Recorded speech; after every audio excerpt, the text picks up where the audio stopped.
I am giving away 12 booster boxes of Mega Evolution, which is the next main series Pokemon card set. It comes out September 26th. I'm going to give subscribers 12 booster boxes. And if you want to be one of those lucky winners, all you got to do is just scroll down, make sure you hit that subscribe button. And then you're going to want to come back on Friday, September 12th to learn how you can be one of the lucky winners. So scroll down, hit that subscribe button, turn notifications on because why not? And then come back on Friday, September 12th to learn how you can be one of those winners of a new booster box for free of Mega Evolution. Good luck. I was watching this reel on Instagram earlier today. And it was a vendor POV. Vendor POV is really all the rage right now. A vendor will set up and they'll pretty much record the entirety of the weekend. And a lot of times it's at Collecticons because Collecticons happen pretty much every month. But a lot of times it's other card shows as well. And they will just set up these cameras that just run the entirety of the event, and then they'll have mics, they'll be mic'd up, and that way they can, for security purposes, it's a good idea to begin with, but also for content purposes, makes good content. You can pull long form content from that, you can pull short form content from that, and a lot of people get really excited to see it. And this, I can't remember the name of the vendor in specific in this video, but they were getting flamed a little bit in their comment section for the pricing that they had at these card shows, or at this card show. I think it was a Collecticon. But the short that they took from this, a wide array of content that they recorded through the weekend involved two people running up to them, excited to purchase, I want to say it was a Black Bolt Elite Trainer box, and I think it was $80. And this was, I think, earlier on when Black Bolt Elite Trainer boxes were selling for like closer to $100. And at card shows, if you've ever been to a card show before, prices there can be a premium on those things. Sometimes, a lot of times, vendors will put tax included in the pricing as long as they are paying their taxes like they're supposed to. They'll put tax included in the pricing, or they'll come to an agreement with other vendors in the area so that way, nobody gets bought out or anything like that. There's a lot of behind the scenes stuff that kind of goes on every once in a while at card shows. I've never vended a Collecticon, so I can't say for certain. But in this short, they were running up, excited to pay $80 because everywhere else in the card show at the Collecticon, I think it was a Collecticon, was much more expensive. I think the cheapest one they said was $90. And the comment that they made in the video was, "Am I failing at scalping?" or something like that, something to that extent. About how they weren't doing a great job scalping because they were lower than everybody else and they were only selling at $80, and they were getting ripped in the comment section from some people. A lot of people understood, but a lot of people were flaming them because their prices were too much. I mean, MSRP for a Black Bolt Elite Trainer box is $50, right? Like if you can find it out in the stores, it's the most recent set. It should be available. $50, and they were charging $80 on this price point. And it really got me thinking about this video a little bit and what I'm going into. And the amount of people right now, and this is how it all transitions together, the amount of people right now who own a card store. And back when I started my card store in 2015. Got all the licensing done, got the reseller's permit, started working with distributors right away, filled out all the proper paperwork, applications, things like that. Started doing everything because I wanted it to be legitimate. I wanted to vend regional events and things like that. So started in 2015. But the amount of vendors now, and I don't even know if you would really call them stores. Like you would call them maybe resellers, probably. Back in 2015, 2016, when we go to regional events to vend, a lot of times we would call them backpack sellers because they would basically load up their inventory in their backpack and they'd walk around in between tables while the matches are going on, and they'd have these huge binders, like that. They'd make me an offer. I can sell it. I can trade it. But then they wouldn't buy the table space. They wouldn't pay taxes or anything like that. And a lot of times now, it's more of a hobby than it is actually like a reseller's business or an actual viable business. They're going to vend at Collecticons and things like that to grow their collection. That's really ultimately what it is. They are labeling themselves as collectors. And I honestly, I'm not angry about it. I'm not really frustrated about it. Like, you can do whatever you want, whatever makes you happy. And a lot of people were upset, but a lot of, we need to understand everything. We need to understand where everybody is coming from.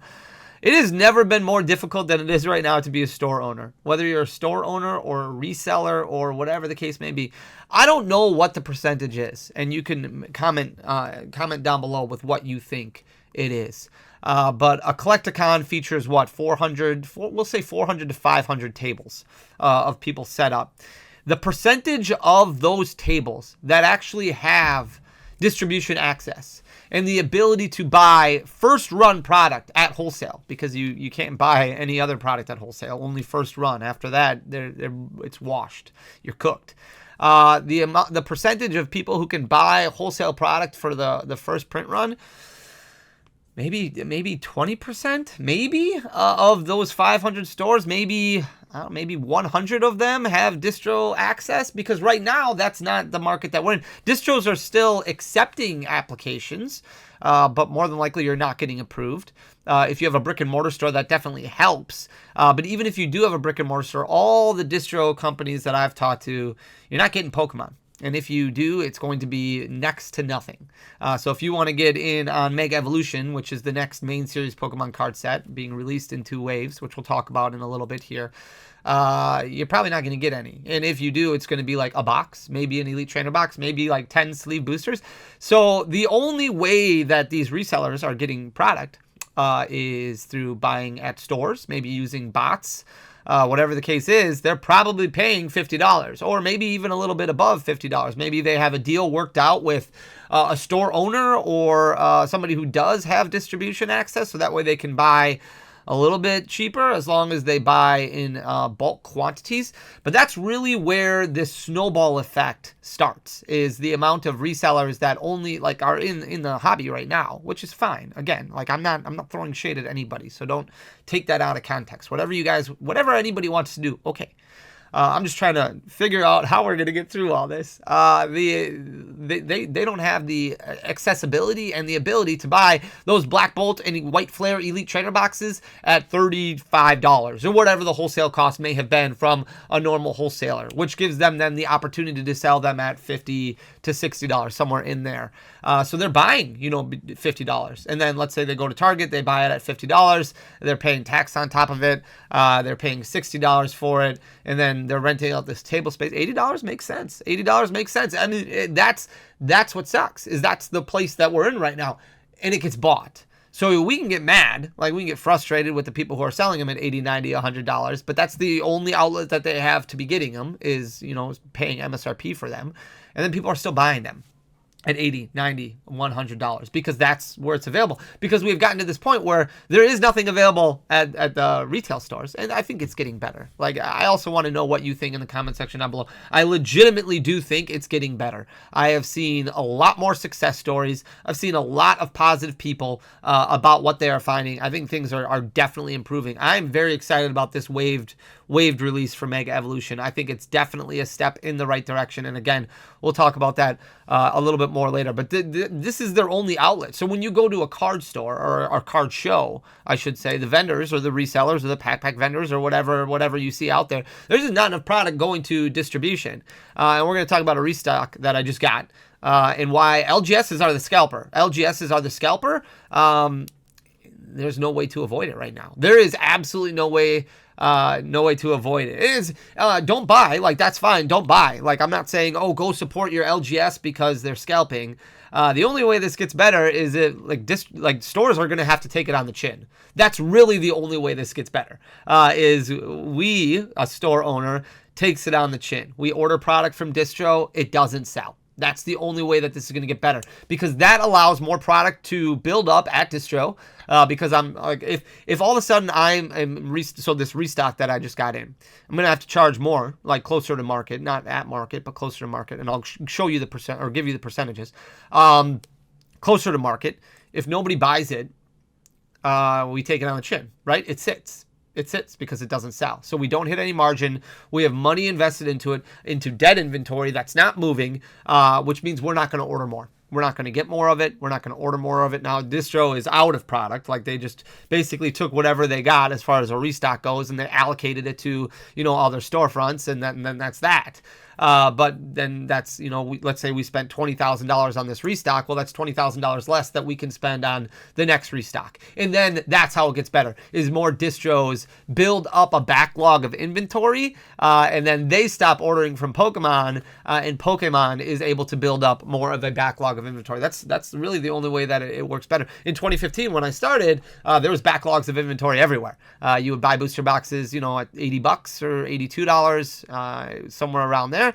And when you needed more, you ordered from distro, and they had them in stock. And if they didn't have them in stock, they would order from the Pokemon company. Pokemon would ship them more until a product goes out of print, which would typically could be 2 years, could be 2.5 years. In some cases, it could be 5 years where Pokemon still had product in warehouse, which meant that it was still in print. So it's very tough out there right now. We're going to talk about it in just a second here. We've got 2 stores. So I've been a store owner, like I said, since 2015. So this is the cardcoliseum.com. This is our English store. You've probably seen it before if you've been on the channel. I don't talk about it a whole lot because I don't want to pump product down your throat or anything like that. It is expensive right now. We don't have just any sealed product at all. So I've got like one Pokemon Center Elite Trainer box of 151. I think I bought that at a regional event. I bought some Celebrations Ultra Premium collections a while ago. So we've got some of those, some sleeve booster packs of Temporal Forces that are too expensive. Same thing with Hidden Fates, Celebrations, Shiny Fate, too expensive prices, right? Too expensive. And then singles. Singles are really the only way that we make things work right now. I've been buying a ton of collections, and anytime I'm able to get product up on the website, it sells out. Now, it's important to note that this is terribly set up. Our website is not great. We do have everything here laid out as far as categories go, but we are in the process of a full redesign of how this flows to make it easier. So I have literally thousands of singles that I'm going to keep adding to the website. It probably works out best if you just, look at singles and then just, look at, whatever the most recent one added is, or whatever the case may be, is probably how you're going to find the most singles. It is broken up into categories, but yeah, it's tough to navigate right now, and that's what I'm getting fixed. And once that gets fixed, then we can work on getting rid of this AI. We did get a new logo design. This is our Kurosio shop. This is all Japanese, which we have a little bit more control over. We can't get anything English sealed wise. It's just all gone. Anytime the distros get restocks, like you take them, and you need to take them. And there was a while where I was like, I don't want to charge anywhere near market. I don't want to do that. But then when we got to a point where there were no reprints or restocks that were wholesale pricing, then what do? Close your business? Like, you can't do that, right? Like, this is what you've built. And I can't help from the sidelines. Somebody asked me the other day, like, why are you charging so much for the Tohoku box? So we charged $175, which was cheap compared to what other places were. Why are you even buying them then? Why are you even getting? Well, you can't help from the sidelines. Like, if you want to make a difference, you can't help if you just sit it out. I mean, there's different ways you can look at it. I'm not going to say my way is right or my mindset is the right way to look at it, and I'm not going to tell you yours is wrong by any means. So we've been working very hard with Japanese stores to try and get pricing as best as we possibly can. So we've gotten Glory of Team Rocket down to $80. We've gotten good deals on Mega Symphonia, Mega Brave at $80. We've got White Flare at $73. We've got Black Bolt at $73. So a lot of good deals on booster boxes for now. This could all change in today. We just placed a giant, massive order basically one last go around for booster boxes until we can figure out what the impacts are going to be of everything that's going on, outside of your control. So KurosiyoShop.com, you can check that out. You can check the Card Coliseum. Like, we try to keep everything updated. This is where we'll put, Mega Evolution at MSRP. We'll do whatever we have to do to get it to as many people as we possibly can, but it's tough. Once it gets better, it'll look better. But as of right now, this is just this is where we're at. So a few days ago, I got a list emailed to me. Here's the list of restock stuff. And it's great to get restock things. Right now, you can't get product. So anytime distro emails or calls or texts or whatever and says, hey, we've got some new product that came in, The problem is distro doesn't really have access right now to get product from Pokemon. And this is why things I think are starting to improve, is because you are starting to see things pop up a little bit more in big box stores. Now, maybe not by you. Maybe you're not having this experience as much. Every area is going to be different. But I've seen countless people who have said that their Target has upped restock days. Maybe they're restocking twice a week. Maybe their vending machines are getting filled more frequently now. We've got more vending machines than ever before. And it really seems like Walmart, the amount of prismatic booster bundles that they put up and sold the other day is absolutely insane. There's a lot of product. Now, yeah, it is getting bought up. And we talked about this before.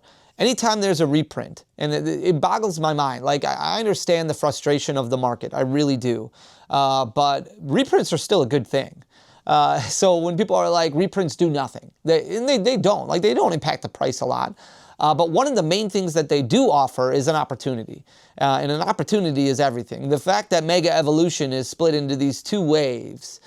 In wave one, let's say we have, I'm just going to throw a number out there, which isn't accurate, 1,000 booster boxes. We limit it to one per person. So you get one booster box of Mega Evolutions. That means 1,000 people get a box. Now, there's going to be thousands of people that try. Wave two, we know wholesale pricing also, another 1,000 boxes. That means 1,000 new people get an opportunity to buy at, MSRP pricing. Another opportunity. And yeah, there might be, let's say 70% of the people are just buying to resell, or you can, any website that's out there that gets eaten up by bots, maybe 70% of them go to bots and 30% go to somebody who really, wants to rip the packs and really enjoy things. But that's still, even if that's the case for the second wave, that's still an additional 30%.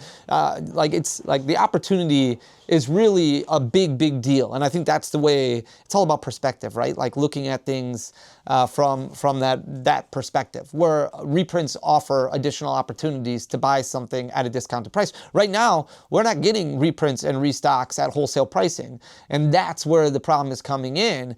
But big box stores still are, which is good. And that's why a lot of LGSs, like I said before, are going to take it on the chin, and that's how this gets better, is because the restocks, they don't come to LGSs right now. They pretty much go all big box stores. But then that gives more opportunity to buy at MSRP, which I think is great, or maybe a little bit above MSRP, depending on what the big box store is, if it's GameStop or whatever the case may be. But the opportunity is there. Right now, distributors they're handcuffed. Like, they're not getting product from Pokemon either, and not nearly as much as what they would normally get as far as restocks go. They are getting some, but it's higher price points that they then have to pass down to their store owners. And one of the big ways that they're able to get additional product is from their largest accounts. Maybe they reach out to an account that is their number one account, and they buy stuff back from that account. Maybe they buy back, at 85% market or 75% market or whatever the cost is. So it's way higher than wholesale already,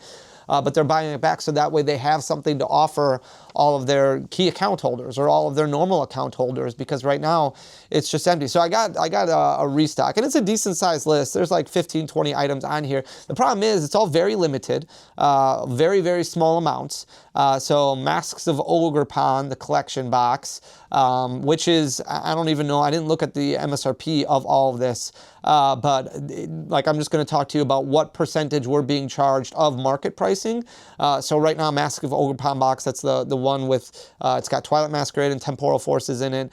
We are paying 75% of market for that. So above wholesale costs for all of these. All of these are a percentage of market. Prismatic Accessory Pouch, this one's actually really good, only paying about 73% of market. So we're going to be able to charge under market for a lot of this stuff. The problem is it's so limited.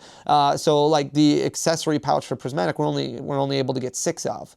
Well, 6, you limit it to 1 per person. That's 6 customers that you can help. That's pretty much it. Prismatic Poster Collection, 74% of market. So that's not bad either. The Surprise Box, 76% of market. So a little bit higher. We're paying 76% cost, but not terrible by any means. The Rockets Mewtwo box is really good, but again, very limited. We're paying 70% market on that. The Temporal Forces 3-pack blister. Now, this is one that we're getting a decent amount of, but we're paying 80% market on it. one of the big issues that we run into right now is the unwillingness to adapt, and that's something that's going to hit us in the long run. Like right now, the cardcoliseum.com, our English website, which I showed you before, we offer free shipping on orders $100 or more. Very easy to spend $100 on Pokemon cards, and that's been the case since 2015. When we first started, it was $100 was free shipping. The margins aren't there anymore for free shipping, and the costs of shipping have gone up tremendously.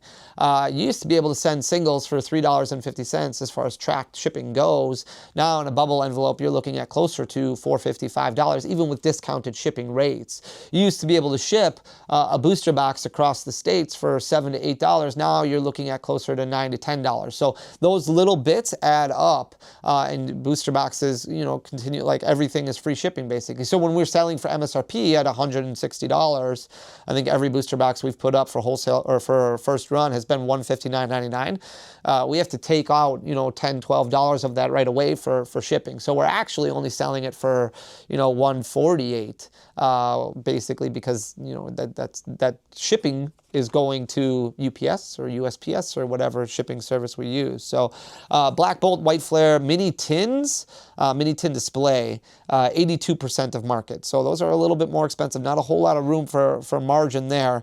Black Bolt, White Flare poster collection, 77% of market. That's pretty good. The Victini illustration box, this one's bad. So we're getting a decent amount of these, but you're paying 97% market price.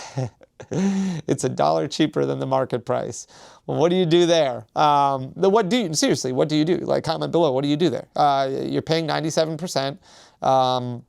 If you don't charge, like, you can charge market, and you can make $1 maybe, but then you also have to pay supplies. We do our own labor. Like, that's just part of running a business.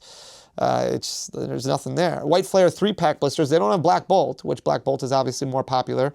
White Flare 3-pack blisters, the tech sticker, we're paying 75%. That's not bad. Destined Rival booster bundles, not getting a lot of them, but 74%. That's pretty good. The 2025 holiday calendar. This is the one that boggles my mind. And again, you take all this because you have to build up. You want to continue to build up your spend so that way when things do start getting better, you can get more booster boxes and hopefully help more. The holiday calendar, 95% of the market price. So it's like $2 cheaper than the market price for us to buy them.